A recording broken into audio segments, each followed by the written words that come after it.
What's up, Benefit community? On today's Performance Navigator Education Series, I'll be covering the importance of heart rate zone training. There are 5 different heart rate zones.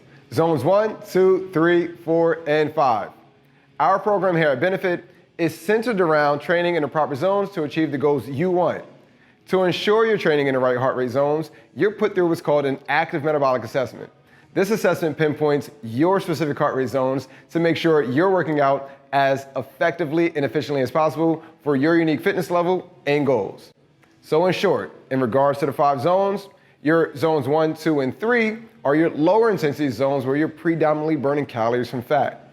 Zones 4 and 5, those are your higher intensity zones where you're predominantly burning calories from carbs. Now, this becomes extremely important when you have specific goals in mind. So let's say you wanted to drop 5 to 10% body fat. You're not going to train in your zones 4 and 5. Those are your higher intensity zones where, as you just said, you're burning carbs.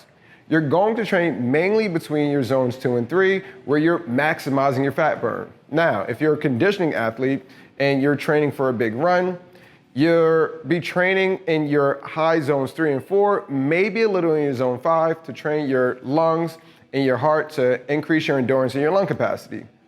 Once you've had your metabolic assessment, you'll know specifically where your unique zones are, so you'll be able to perform as optimally as possible to achieve the personal goals. So if you're an endurance athlete, you're not training in your low intensity zones, and if you want to drop that body fat percentage, you shouldn't be training in your high intensity zone. So let's stop guessing and start assessing to achieve the goals that you want.